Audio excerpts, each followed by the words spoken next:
Hi, it's Deanna. Welcome back to Ribbon Candy Hooking. I took a day off and I am back with a return to our book reviews. I started a book review sort of segment a couple of months ago and I got busy with other stuff and I'm ready to return to the book reviews. I think with so many rug hooking books available, it's important and just nice to be able to both take a peek at some of these books because Amazon doesn't always show you many pages with the rug hooking genre. It's not their biggest seller and they don't bother to do photographs and show you what's actually in the book. Sometimes you don't even get a photo of the back cover.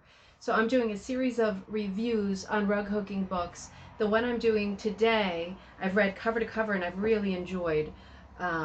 It's actually put out by Rug Hooking Magazine, the publisher. Sculptured Rugs in the Waldoboro Style by Jacqueline Hansen and Trudy Brown. And this book is fantastic. And I'm going to talk a little bit about the book and then show you what kinds of things to expect in the book without giving too much away. This book is going to be about making rugs, identifying rugs, and generally admiring rugs that are in the Waldoboro style. So you probably already know a little bit about this style if you are a sort of veteran rug hooker. This is this particular style grew in importance and sort of prestige around the 1870s. And until that time, people were making very primitive rugs in the primitive style. So the kind of very simple, naive type rugs that most of us know and love with absolutely no regard for perspective or proportion.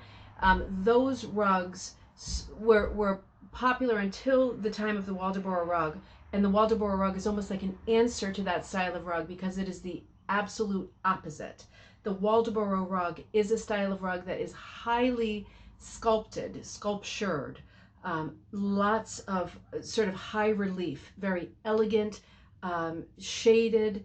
The various heights give it a lot of depth, extreme fineness in a rug, and a style that we hadn't seen yet. And this style takes off around coastal Maine, and all of the history of that is in this book. But I think it's interesting to start at the starting point of knowing that when the pendulum swings really far with anything in this world, it's usually as a response to something else. So the primitive rugs that were so popular for women to make, just simple drawing, best you could do yourself drawing with no training.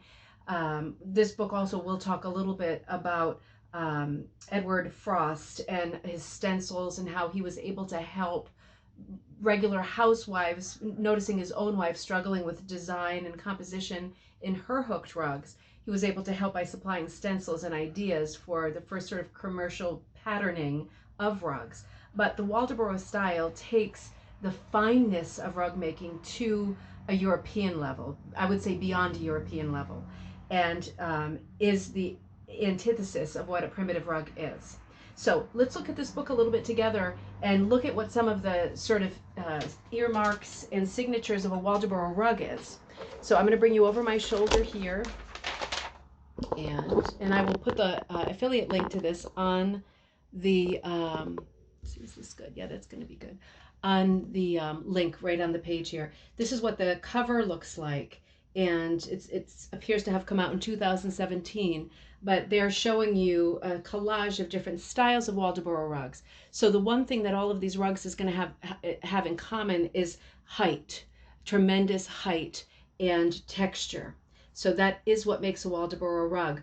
The craft of it shows you how to do it at the end, but the craft of pulling through many small strips at once and then taking your rug off your frame and what's called hoving it, H-O-V-E, which means cutting it with scissors into rounded shapes, whatever shapes you want, but creating intense height. So the book looks like this. Let me see if I can get you a little bit closer. The back looks like this with the two authors. Really nice. I'm just going to flip through so you have an idea of what to expect if you buy this book. There's a great chapter on the origins, and this is where they're going to be talking about where the form started, the towns of Waldoboro, We're in Bristol, Friendship, Maine. This is mid-coast Maine, on the water in a German settlement. There's a lot about that here, and a lot of close-ups of rugs and inspiration, things that were brought in, different textile forms that were brought into compositions of Waldoboro rugs. Um, Showing you a lot about the history in the early chapters. And then it gets right into keeping Maine's history alive. This is a really great chapter, and they're showing you a close-up of a quite famous Waldoboro rug here, getting some sunlight on this page. But it's also telling you in this chapter some of the most important and interesting things, I think. And I'm going to hold this here so you can see this one picture. Some of the things that sort of trademarks of an authentic Waldoboro rug, if you think you have one, if you think you've seen one, if you'd like to find one, hunt one down in an antique store. The sort of signature things to look for are that the motif, which would not be the background, right? It would be like the central motif, the scrolls, the vines. The motif parts should be about twice as high as the background. So that's a huge indicator. This color of green is a common Waldoboro color. The gold scrolls, there's often red scrolls. The colors are an indicator. The motifs are usually going to be the same. The oval scrolls, vines, leaves, that will remain a constant. But one of the most interesting things, and looking at this rug again as an example, is that a true Waldoboro rug will not be symmetrical. So if you're looking at this one, if you look, you've got the central motif, but if you look from side to side at the red flower sort of clusters, you see, even though at first glance they look similar, they are not similar at all. There are different flowers, there's different flowers around them, there's different configurations of ferns around them, and even the scroll work is completely asymmetrical. I think that's really interesting. So in other words, this book is giving you lots of thoughts and information about how to identify these rugs and lots of pictures of what these rugs look like. And you can tell just by glancing at pictures that they're putting in here. I don't know if you can tell from my video, but very highly sculpted and predominance of red. Red, black, gold, and that sort of celery sage green. It just keeps coming up in these rugs. There's lots of color. This is an all color book. There's lots of color pages of classic Waldoboro rugs. And then the book will turn to making rugs, modern ones. There's pages and pages of modern rugs. I don't want to show it all because I want it to be a surprise when you buy it. But there are moments of looking at existing rugs, famous ones, and the parts of the rug that are high relief. A Waldoboro rug does not necessarily mean that the entire thing has high relief, low relief. It could be that just a part of it, just a central motif, will be. And then there's modern ones by the woman who wrote the book and her students, successful examples that her students have done. Lots of examples and lots of color. And at the end, the middle to end of the book, she starts with the chapter Getting Started. And she's telling you what kinds of supplies you need and a basic tutorial on how to make a Waldoboro rug with profuse photography. Lots of illustrations, drawn illustrations, and photographs. So it's really interesting. Some ideas for motifs, and of course you want to keep those central parts asymmetrical.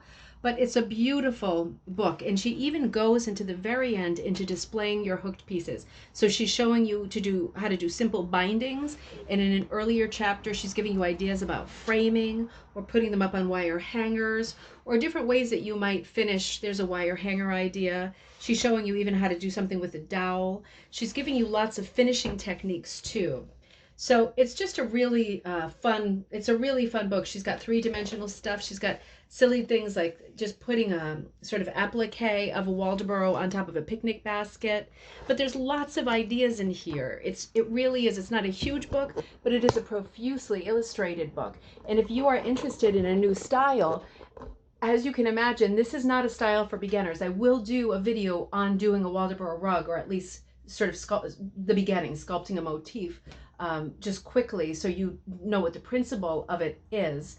but you're basically pulling through many, many, many narrow strips at once into a small spot. So it's extremely dense, and then taking it off your frame and having it in your hand, cutting it with the scissors until you get the shape that you want. And it will take practice. And it is more difficult than primitive hooking and other kinds of hooking. And that's why it was so fine and so revered. And that's why it's so collectible. It's very beautiful. Shading is a huge part of it, but height is really the distinguishing factor. The only thing that I can compare Waldoboro's style with, if you have in the past been like a needlepoint person, an embroidery type person, and you are already aware of the British craft called stump work, it's very similar in look to that. Having something very three-dimensional rise above the surface as your central motif. Stump work was done usually in wool as well, but with needlepoint techniques rather than hooking techniques. So not that different.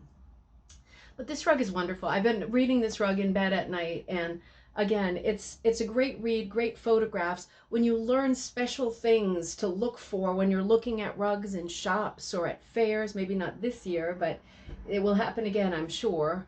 And it's fun. It's fun to have great tips of what to look for to know whether you are indeed looking at a Waldoboro rug.